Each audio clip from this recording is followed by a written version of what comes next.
Karachi Kings और पेशावर ज़ल्मी के दरमियान खेले गए एक मैच ने दो टीमों को प्ले ऑफ में पहुंचा दिया है। और वो दो टीमें हैं, एक तो कराची किंग्स खुद है, दूसरी इस्लामाबाद यूनाइटेड। अब उसके ऊपर जो एक तलवार लटक रही थी कि जो उनका आखिरी मैच था, राउंड मैच कराची किंग्स के साथ, अगर कराची किंग्स आज का मैच हार जाती तो वो मैच इस्लामाबाद यूनाइटेड के लिए खासा क्रूशियल हो जाना था, कराची किंग्स के लिए भी। वैसे अगर ऐसा हो जाता तो अगले मैचेस ज़्यादा मज़ेदार होते, लेकिन अब जो कल दो मैचेस खेले जाने हैं। जो पहला मैच है दिन की रोशनी में खेला जाएगा कोयटा ग्लेडिएटर्स और मुल्तान सुल्तान्स के दरमियान, उसका कोई बड़ा इम्पैक्ट नहीं है, मैच रस्मी कार्रवाई होगा। और उसके बाद दूसरा मैच है, वो क्वार्टर फाइनल है। जो टीम जीतेगी वो प्ले ऑफ में जाएगी, लाहौर कलंदर या फिर पेशावर ज़ल्मी। उसके अलावा बाकी तीन टीमें क्वालिफाई कर चुकी हैं, जिनमें कोयटा ग्लेडिएटर्स, कराची किंग्स और इस्लामाबाद यूनाइटेड हैं। और अगर आज के मैच की बात करें, आज का मैच रिकॉर्ड साथ साबित हुआ। आखिरी जो दो ओवर्स हैं ये पूरे मैच का सबसे बड़ा फर्क साबित हुए। जो मोहम्मद नबी ने लगातार 3 छक्के लगाए अली रजा को, उनके ओवर में 28 रन बटोरे। और उसके बाद जो अगला आखिरी ओवर था अहमद दानियाल का, उसमें खुशदिल शाह ने 3 छक्के लगा दिए और 24 रन बना डाले। इन आखिरी दो ओवर्स में 52 रन बने। ये मजमूई टी20 हिस्ट्री में चंद ऐसे मैचेस में शामिल हैं जिसमें 50 से ज्यादा रन बने हैं आखिरी दो ओवर्स में। हाईएस्ट जो स्कोर है आखिरी दो ओवर्स में ज्यादा रन बनाने का, वो भारत के पास है, जिसने अफगानिस्तान के खिलाफ 58 रन किए थे। और पाकिस्तान सुपर लीग की तारीख में कभी इतने रन नहीं बने आखिरी दो ओवर्स में। तो पहली बात तो ये है कि ये बड़ा फर्क साबित हुए। और दूसरी बात यह है कि बाबर आजम ने जो अपना बैटिंग ऑर्डर मुझे लगता है जो भेजा है, उसमें माज सदाकत को ऊपर ना भेजकर बड़ी गलती की, क्योंकि टॉम केलर कैटमोर उस तरह की फॉर्म में नहीं है। उनके ऊपर मुझे तो पहली बात तो ये है कि हैरानी हुई कि उन्हें आज के प्लेइंग 11 का हिस्सा बनाया गया, जो कि मुझे नहीं लग रहा था कि उन्हें बनाया जाएगा। और फिर उन्हें माज सदाकत के ऊपर बैटिंग करने के लिए दी गई। जो माज सदाकत पिछली इनिंग्स में, जो पिछला मैच है वो आपको जितवा चुका है। पिछले मैच में बाबर आजम की बैटिंग के साथ साथ असल किरदार माज सदाकत का था।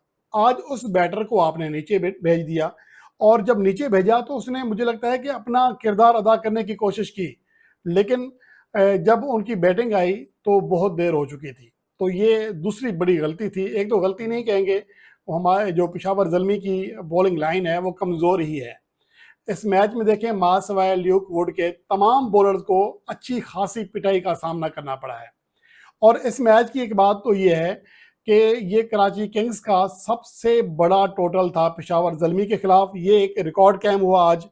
और जो इससे पहले हाईएस्ट स्कोर था कराची किंग्स के कोयटा पेशावर के खिलाफ, वो 201 रन था, जो कि 2020 में बनाया था कराची के मकाम पर। यह सिर्फ दूसरा मौका है कि कराची किंग्स पेशावर ज़ल्मी के खिलाफ 200 प्लस रन करने में कामयाब रही। दूसरी जानिब इस मैच में पेशावर ज़ल्मी ने जवाबी इनिंग्स में 214 रन किए, जो उनका हाईएस्ट स्कोर है सेकंड बैटिंग में। वैसे कभी वो 176 से बड़ा चेस नहीं कर सके हैं, और ये कराची किंग्स के खिलाफ उनका एक बड़ा टोटल था। उसके बाद अब आते हैं आज के मैच की सूरत हाल के ऊपर, जिसमें शुरू की जो विकेट थी कराची किंग्स की, गो के पहली ही गेंद पर गिरी, लेकिन उसके बाद जो डेविड वार्नर ने और जो जेम्स वेंस ने बैटिंग की, वो आउट क्लास थी।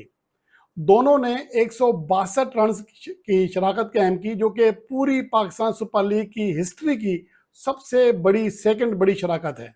उसके बाद जो दूसरी बड़ी शराकत है वो आज कायम हुई है, जो 162 रन की सूरत में, बल्कि रिकॉर्ड बराबर हुआ है। 162 रन बाबर आजम और हुसैन अयूब ने बनाए थे, आज उतने ही जेम्स वेंस और डेविड वार्नर ने बनाए। ये दूसरी बड़ी शराकत है पाकिस्तान सुपर लीग की तारीख की। अगर आज के मैच की मजमूई तौर पर बात करें तो आज हुआ क्या है, एक तो अगर आप मजमूई तौर पर कंपेयर करें, वैसे अगर मैं आपसे पूछूं कि इस मैच में, क्योंकि अब कराची किंग्स की तो हम उसे मुबारकबाद दे रहे हैं, बहुत शानदार बैटिंग की और आगे चले गए, प्ले ऑफ के लिए क्वालिफाई कर गए। लेकिन यहाँ पर हम ज़्यादा बात जो करते हैं वो अमूमन उस टीम की करते हैं जो हार जाती है, कि हारने की वजूहत क्या हैं। David Warner out class captaincy, out class batting. और ये वो डेविड वार्नर है, ये उस कराची किंग्स की टीम को इतना ऊपर लेकर आए हैं, जो लगातार 3-4 साल से जद्दोजहद कर रही थी, प्लेऑफ में नहीं जा पा रही थी। मुसलसल शिकस्तें उनका मुकद्दर बन चुकी थी और डेविड वार्नर की कप्तानी ने कराची किंग्स के लिए सब कुछ बदल कर रख दिया है। एक तो ये कि आज का जो मैच है वो जीतने के बाद कराची किंग्स के एक तो 12 पॉइंट हो गए और उनका नेट रन रेट 0.51 हो चुका है और उसके मुकाबले में 33 रन की जो शिकस्त हुई है पेशावर ज़ल्मी को, उसकी वजह से उनका नेट रन रेट माइनस ही में है, -0.17 और वो बदस्तूर 5वें नंबर पर है। तो अब यहाँ पर नेट रन रेट या पॉइंट्स का बड़ा हम बात इसलिए नहीं कर सकते कि जो कल का मैच है वो क्वार्टर फाइनल है, जो टीम जीतेगी वो प्ले ऑफ में जाएगी। इसलिए अब ये अगर मगर ये सारे चीज़ें ख़त्म हो गई हैं। हाँ, अगर कराची किंग्स आज हार जाती, पेशावर ज़ल्मी जीत जाती तो सूरत हाल बड़ी पेचीदा हो जानी थी। अब सूरत हाल बिल्कुल क्लियर है, कल का मैच जो टीम जीतेगी सेकेंड मैच वो जाएगी प्ले ऑफ में।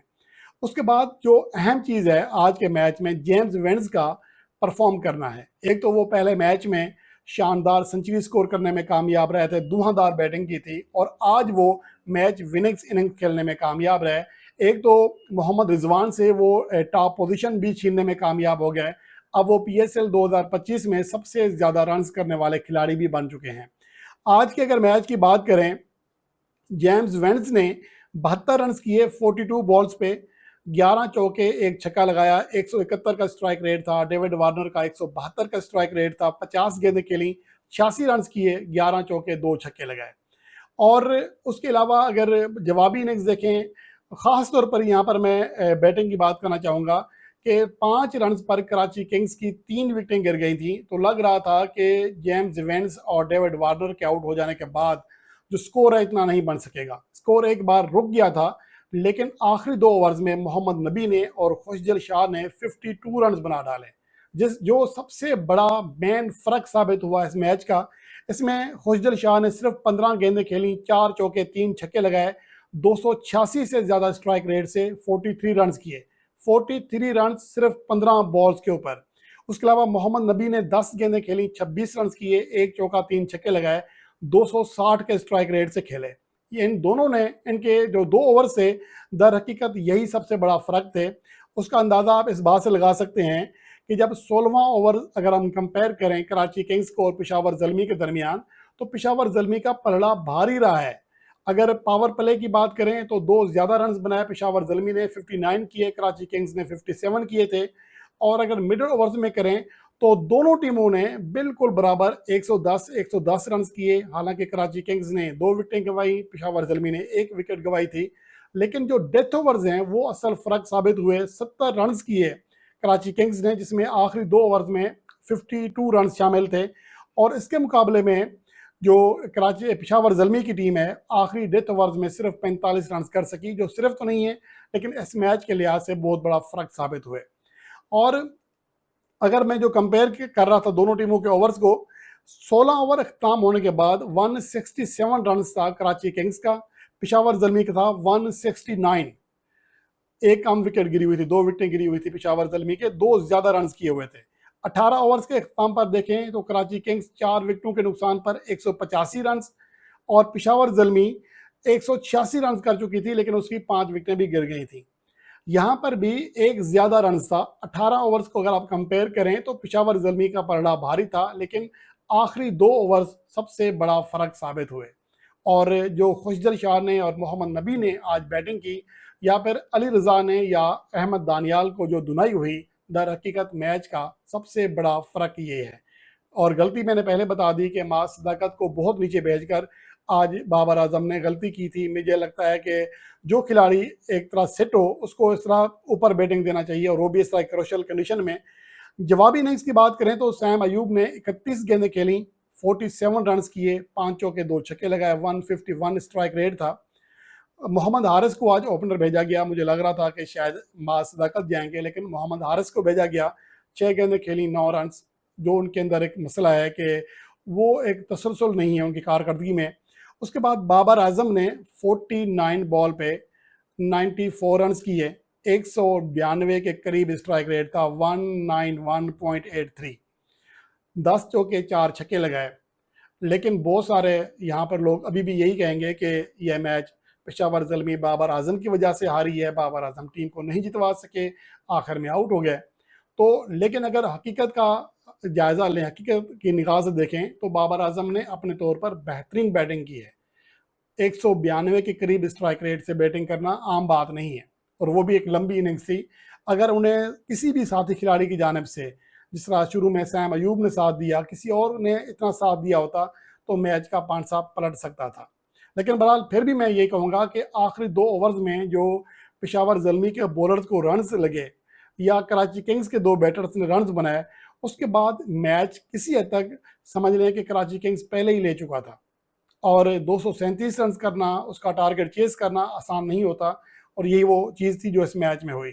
बहरहाल कराची किंग्स को मुबारकबाद, वो प्ले-ऑफ में क्वालीफाई करने में कामयाब हो चुकी है, और पेशावर ज़ल्मी जो कि पाकिस्तान सुपर लीग की तारीख में आज भी वाहिद टीम है जो कभी भी प्ले-ऑफ में जाने से पहले टूर्नामेंट से बाहर नहीं हुई है। लेकिन तारीख में पहली बार वो इस खिफ़त का सामना करने के करीब पहुंच चुकी है।